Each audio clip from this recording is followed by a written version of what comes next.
ก็ยอมตายให้เจ้าได้คืนกันของหักสองคนโลดตอนนี้โชคดีให้เป็นของเจ้าโชคร้ายไอ้สิรับเอาไอ้บ่สมน้องก็คือว่าบ่เป็นมาวันละก็บ่ได้ใจนะวันแม่ลงดังกันดังใจนั่งไว้บ่ได้เฮ็ดที่ปัดได้เฮ็ดที่ปัดได้เจ้าก็บ่หัวตาตั้งห้องรถให้ย้อนสงสารใจเจ้าของน้องบ่เคยมองอย่างตาก็บ่อยากไกล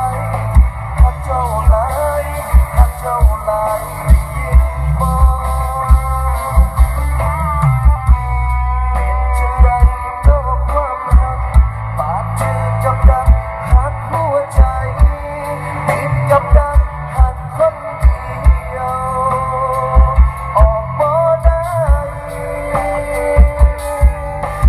โอ้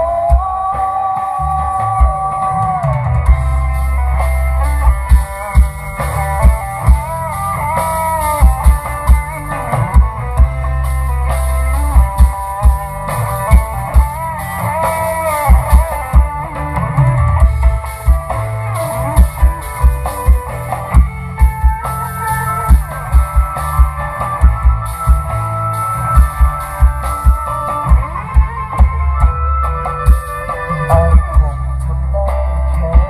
รอถึงจะท้อแต่บ่เคยหมดหวังยอมเจ็บยอมให้หัวใจพังสั่นเลยสั่นหัวใจเจ้าของได้แต่กอดตัวเองวิญญาณเจ้าเจ้าขอเขาขอเจ้าคงบ่ห่างดักเจ้าก็อยู่เทียงดาเดินเขายางผ่านไป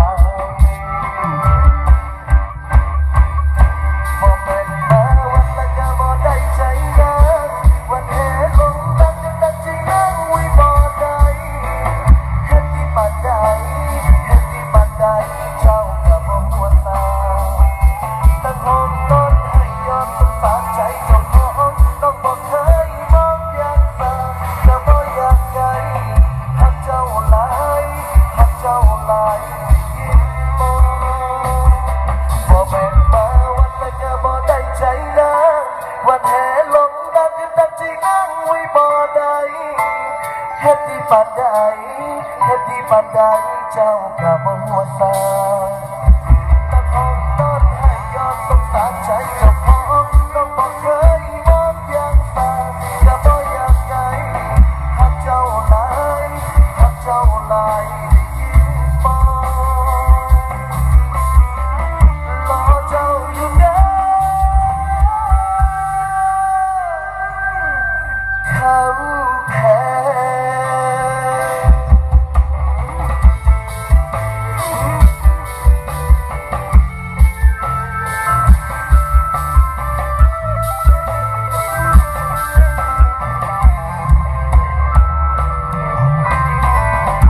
ขอบคุณแล้วกันครับคนไหนปรบมือขอถูกหวยรางวัลที่ 1ด้วยครับผม